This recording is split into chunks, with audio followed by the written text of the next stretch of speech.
এই যে মুখলেসুর রহমান জনপ্রশাসনের সচিব, শেখ হাসিনার পোষ্যপুত্রদের মধ্যে একজন ছিলেন ইনি। তারা সেই লোকটি জনপ্রশাসনের সচিব থাকলো কি করে? তারপরেও তো তাকে সরালেন না, তাকে প্ল্যানিং কমিশনের সদস্য করলেন।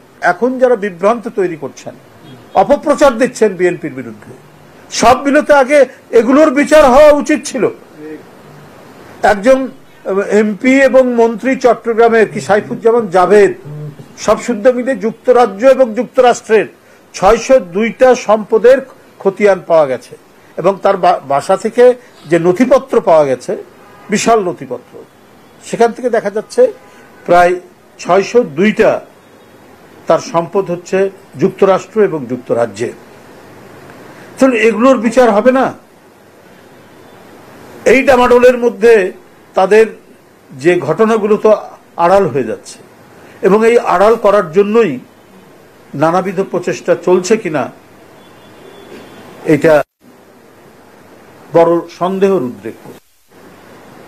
আমরা কতবার বলেছি, আপনারা নিজেরা সাক্ষী, মিডিয়ার লোকরা, এই যে মুখলেসুর রহমান জনপ্রশাসনের সচিব, এই লোকটি যে বিতর্কিত লোক, তাকে কন্ট্রাক্ট সার্ভিস দিয়ে বসিয়ে রাখা হয়েছে। এরপরে তার ব্যাপারে আমরা বহুবার প্রকাশ্যে গণমাধ্যমের সামনে আমরা এর প্রতিবাদ করেছি। যে মানুষটি বিতর্কিত লোক, যে মানুষটি দুদকের সচিব থাকা অবস্থায় দেশনেত্রী বেগম খালেদা জিয়ার নামে সাজানো যে মামলা দিয়েছিল 111-এর সরকার, ওই সময় উনি দুদকের সচিব, সেই মামলাগুলোকে তিনি ত্বরান্বিত করেছেন। কোন ধরনের সত্যানুসন্ধান না করে তৎকালীন সরকার, যারা ছিল শেখ হাসিনার আন্দোলনের ফসল, তারা যৌথভাবে শুধুমাত্র জিয়া পরিবার এবং জাতীয়তাবাদী শক্তির ইমেজকে জনমনে ক্ষুণ্ণ করার জন্য একটা পরিকল্পিতভাবে তারা এই মামলাটিকে সাজিয়ে এর বিচারিক কার্যক্রম করেছে। তারা সেই লোকটি জনপ্রশাসনের সচিব থাকলো কি করে? তারপরেও তো তাকে সরালেন না, তাকে প্ল্যানিং কমিশনের সদস্য করলেন। আপনার ইতিমধ্যেই বিভিন্ন পত্রপত্রিকায় তার অতীত কুকীর্তি,